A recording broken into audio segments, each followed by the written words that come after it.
Salut mon ami, j'espère que tu vas bien. Perry Mandenici, coach, formateur, animateur de la Fabrique à Leader. Imagine que tu viens de gagner 1 milliard de dollars, pas 1 million, 1000 millions, 1 milliard de dollars. Tu n'as plus jamais du restant de ta vie à te soucier du côté monétaire. Tu peux avoir tout ce que tu veux, quand tu veux, à l'heure que tu veux, des voyages autour du monde, des immeubles, des châteaux, des autos, tout. Toutes les folies inimaginables, tu peux tout te payer. Imagine maintenant que je te revois dans 5-6 ans que tu as fait pas mal le tour de tout ce que tu pouvais imaginer en termes de matière, en termes de jouets, de triper en masse, comme on dit. Puis dans 5-6 ans, je te revois, puis probablement que tu te sens comme peut-être un petit peu blasé, tu as fait le tour.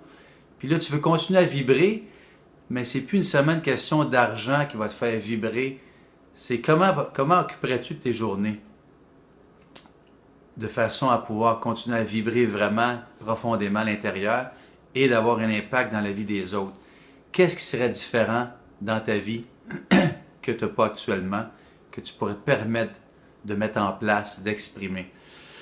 Moi, je vais te partager personnellement, si j'avais 1 milliard de dollars, je ne pense pas que je ferais rien de différent. Je continuerais à m'exprimer davantage chaque jour, d'oser, risquer, d'exprimer ma couleur unique en partageant les défis que j'ai vécus déjà, sentiment de rejet très jeune, à bas âge, que j'ai pris comme décision, l'intimidation que j'ai vécue adolescent qui m'a fait vivre beaucoup d'angoisse, d'anxiété, la perte de mon père à l'âge de 36 ans qui était un gros morceau. Quand tu perds un parent, mais j'ai développé, à partir de ce deuil-là, il y a toujours des trésors cachés. J'ai développé ma carrière d'animation, de DJ, à partir de ce deuil-là, donc de la perte de mon père. Et aussi la séparation que j'ai vécue de couple en 2008, qui m'a permis d'aller encore plus dans le développement personnel, d'oser faire des ateliers sur le lâcher-prise que j'ai fait il y a plusieurs années, réussir sa séparation de couple, entre autres, et développer toutes sortes d'outils, de stratégies que je mets en place maintenant. Et à travers la Fabrique à Leader, je peux commencer vraiment à coacher des gens, ce que je fais de plus en plus. J'adore ça.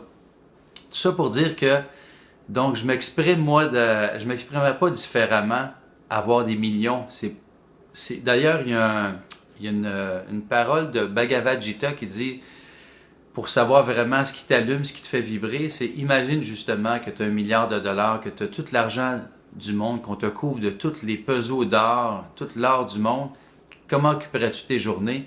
Et c'est pas mal une bonne piste à savoir qui va te permettre de découvrir qu'est-ce qui t'allumerait, qu'est-ce qui te fait vibrer d'une façon quotidienne.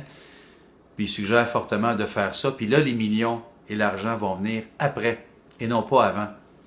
Donc, puis on ne fait pas ça nécessairement pour l'argent, mais c'est sûr qu'à un moment donné, en tant que coach, conférencier, auteur, formateur, quand on développe une business, évidemment, oui, les sous vont venir en ligne de compte, mais à la base, on fait ça parce que ça nous fait vibrer profondément et on peut avoir un impact, faire une différence dans la vie des gens. Alors, c'était ma question aujourd'hui, de simuler si tu avais pu te soucier d'argent, vraiment d'une façon abondante, tellement que le restant de ta vie, on ne parle plus d'argent jamais. Comment occuperais-tu tes journées? Alors, je t'encourage à cette réflexion. Puis si tu as des commentaires à me partager, je suis très ouvert, puis j'adore ça. Je vais pouvoir interagir avec toi. Écris tes commentaires au bas ou partage la capsule.